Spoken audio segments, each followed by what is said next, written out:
Mark, congratulations, and keep up the wonderful work that you're doing. As a faithful Federalist and strict constructionist, I have been inspired here at this weekend seminar and all the programs, but one thing still troubles me. With regard to enemy combatants, and I certainly agree that the wrong thing to do is place them on the continental shores of the United States, but for those who are enemy combatants, what far window period should we hold them without giving them some military tribunal? Is it 5 years, 10 years, 100 years? And I would think that even under the applicable, even if the Warsaw Convention or Geneva Conventions were to apply to enemy combatants, which I don't think they do, at some point there should be a close of a window to give them some adjudication. Do you think they should be executed? Well, I mean, if we can... In other words, if we have this military commission system and we go through it and all the appeals, would you agree that capital punishment applies to them? I would. Okay, then I'm all for it. The point... Well, hold on.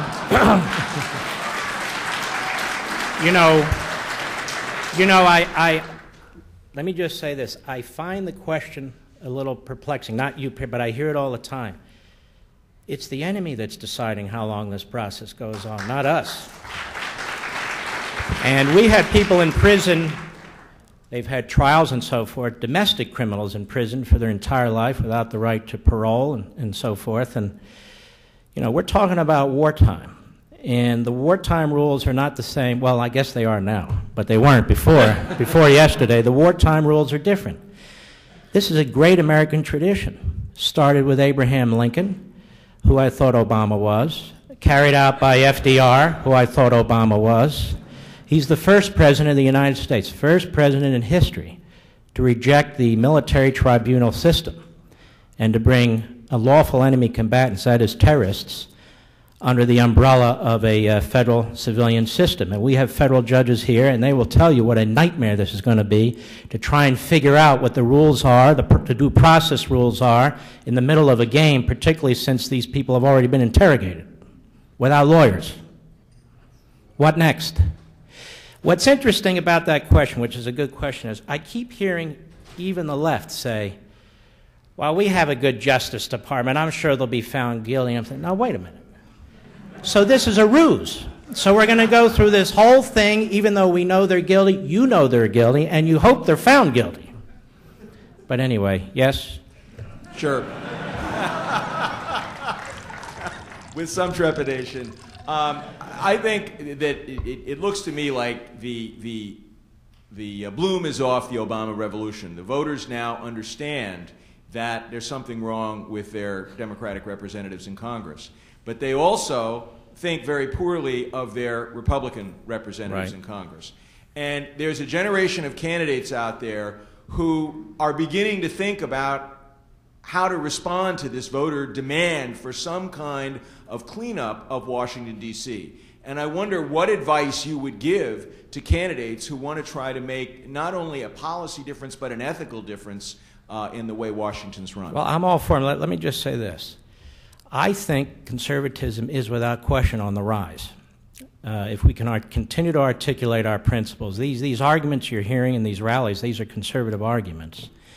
And it is very, very crucial that these folks be brought into the conservative/libertarian fold, or they're going to fire off into the Ross Perot Reform Party mode, in my humble opinion. Now, the problem is, while the electorate is having real serious problems with what this government is doing, we can't reach them until next November. And they know that. And like I was saying, these people are committed. These are true believers we're dealing with, as the great Eric Hoffer would have called them.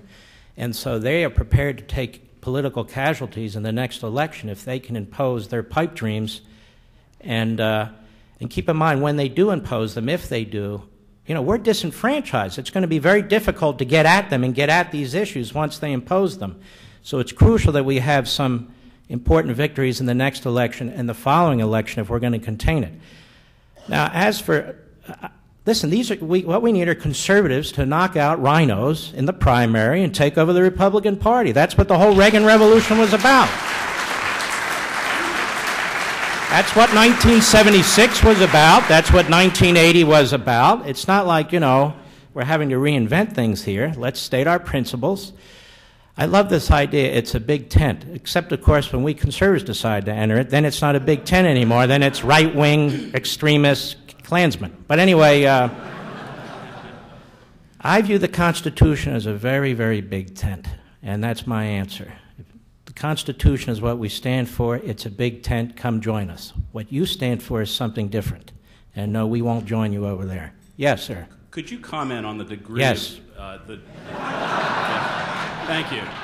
The degree of difference in this current crop in this administration with previous, either Clinton, Carter, Johnson, do you see a difference in kind and degree in their tactics, their skill? Or yes, I see. People, or are they more adept at doing things? Well, you know, it's a harder tyranny than there was before. And, you know, we have people who wear the word Mao right on their chest pretty much. So it is definitely a different breed. But that said, there is a logical progression of what's going on since FDR and so forth. What's happening here is there is a huge push to get it done as fast as possible. Let me put a footnote to that. They're never done, but it's a huge push to get as much done as fast as possible. This election, I've said this on the air, and I think somebody just wrote about this. This election was a fluke. We had an awful Republican candidate. We had the economy tanked at exactly the wrong time from a political perspective. You have a media that was goose-stepped behind the Democrats, whether it would be Hillary Clinton or Obama. Well, it's historic. You know, everything they do is historic. And he only got 52.7% of the vote. And so they're doing everything they can as fast as they can. And if you read Saul Alinsky, what this really is an effort to diminish the middle class and to create, as best as possible, really fundamentally two classes, an oligarchy and then the rest of us.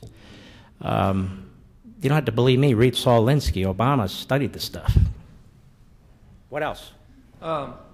As time goes by and things get worse and worse, in your opinion, at what time... I feel like this is a suicide hotline or something.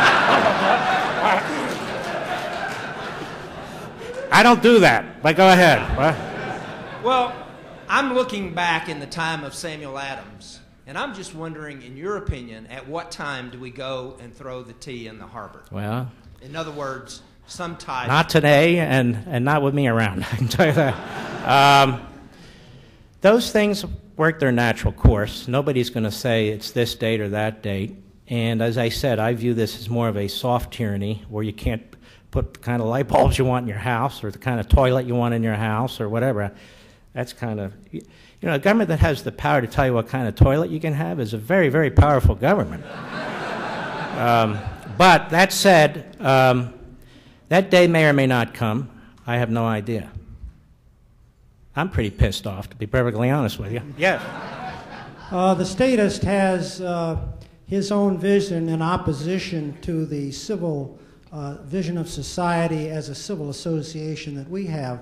But he is not merely a person grabbing individual power and all of that, although that occupies them. There is also a transcendent ideology on the other side that motivates these people beyond an immediate expedience or personal advantage, though there is plenty of that. And that is, in opposition to the notion of the civil society, is the vision of our society as a kind of enterprise association in which the society has certain goals and objectives and that the citizen is obliged to conform to them in the interests of the greater good. And the theory there is that if we pursue this, we will bring about a millennial world at the end. And so this is a direct descendant of our New England dissenting religious traditions. This has a long history down through the progressive movement. So I think to understand this,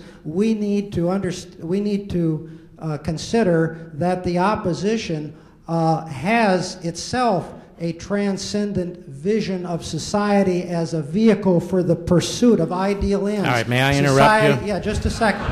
Just 1 second. We all know this, with all due respect.